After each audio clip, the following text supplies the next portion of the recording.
Good evening, sir. My name is Ria Gonzalez. And I am Michael Ambawas. And I am Barbie Alaw. And I am John Michael Gomez. So, this is our report. The title is The Question of Women and Their Emancipation.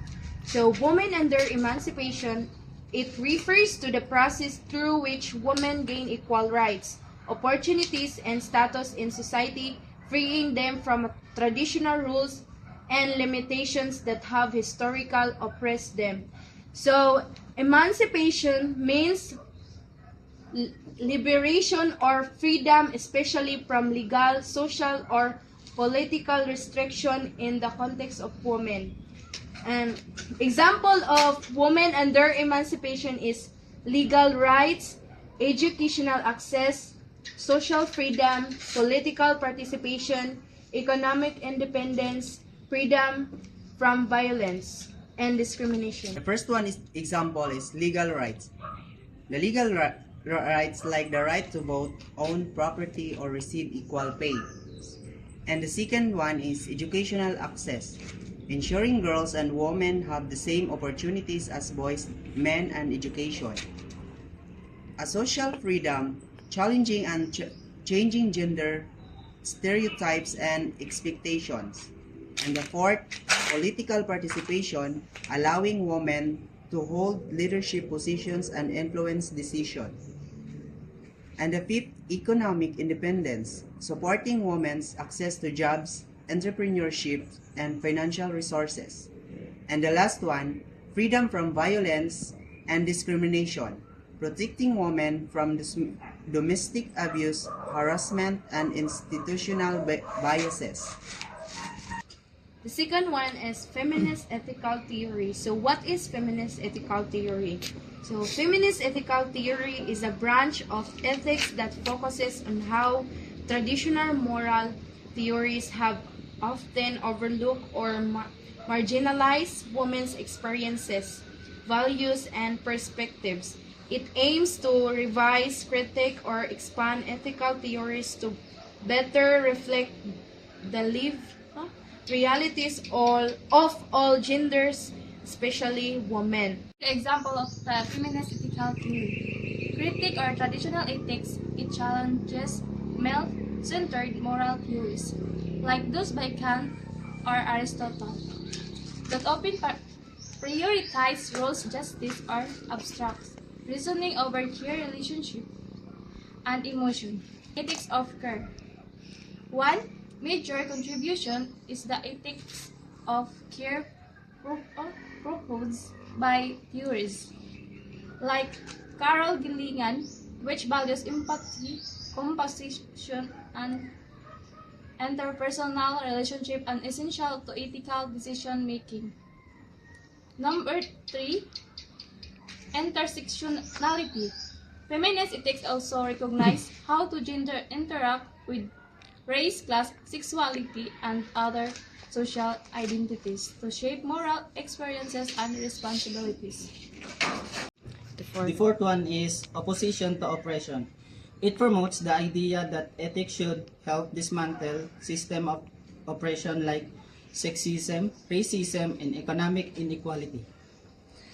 Number 5, context matters. Unlike some ethical theories that apply rules universally, feminist ethics emphasizes the importance of context, relation, and specific situation in making moral decisions. Cain's dilemma. The one wife was sick and could only be saved if one steals the medicine from the druggist due to lack of money. Should he steal the medicines?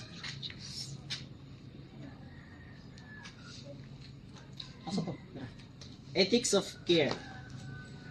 Ethics of care, also called care ethics, feminist philosophical perspective that uses a rational, relational, and context-bound approach toward morality and decision-making. The term ethics of care refers to ideas concerning both of the nature of morality and normative ethical theory. The discovery and articulation of the ethics of care is a breakthrough in ethical because it balances the way people think about the good, Philosophy has come to realize that ethical deliberation must learn to take into consideration the well-being of all concerned from a more holistic and particular perspective. The example of ethics of care is a nurse caring for a terminally ill patient not just by following medical procedures but by forming a compassionate relationship. Listening to the patient's fears, comforting their family, and making their final days as peaceful as possible. The ethics of care focuses on empathy, compassion, and maintaining relationships rather than just applying universal rules or duties. It's often seen in caregiving roles like parenting, nursing, teaching, or even friendships, where the emphasis is on emotional connection and responsibility to others. Equality and discrimination.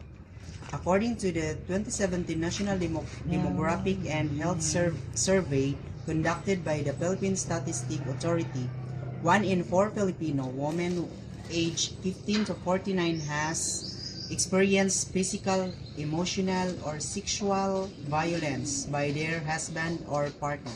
And here are the examples of equality and discrimination. Here are the equality example. A company hires employees based on their skills and experience, regardless of gender, race, religion, or disability. Everyone is given the same opportunities for promotions and training. And the example of discrimination. An equality qualified woman is passed over for a promotion in favor of a less qualified male colleague. Simply because the manager believes women are less committed after having children. So the example of struggle for liberation is the civil rights movements in the United States during the 1950s and 1960s. Leaders like Martin Luther King Jr., Rosa Parks, and many others put against racial segregation and discrimination. Through protests, marches, and legal action, their goal was to again equal rights and freedom for African American, especially the right to both equal education and to racist law. Woman leaders, Gregoria D. Jesus, also known by the nickname or Yang, was the founder and vice president of the Women's Chapter of the Katipunan of the Philippines. She was also the custodian of the documents and sale of the Katipunan. The next one, woman leaders, is Gabriela Sila. Was a Filipino military leader best known for the role as the female leader of the Ilocano independence movement from Spain. She took over from her second husband, Chico Silang. After his assassination in 1763, leading her people for months before she was captured or executed by the colonial government of the Captains General of the Philippines. The Babaylan were women who the spirits choose to communicate with them through some process of initiation. The Babaylan were very important to the community because their welfare depended on this woman. When the common folk suffers, the Babaylan would help and guide them.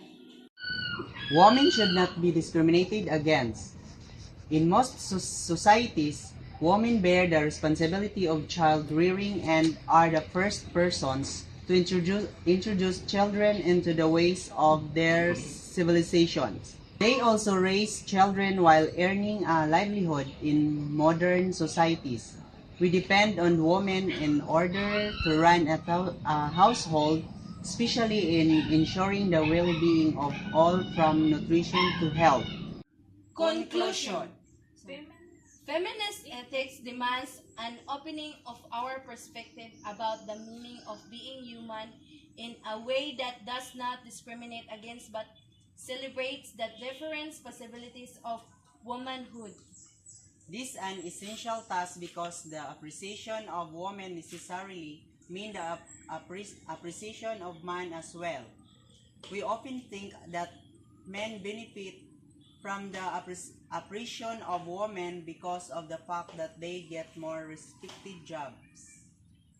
The position of power, the higher pay and the best care, however, men are in this way the perpetrators of violence, defined as the violence seeks and bear the responsibility for always being defined to be strong and non-feminine. And that's all. Thank you.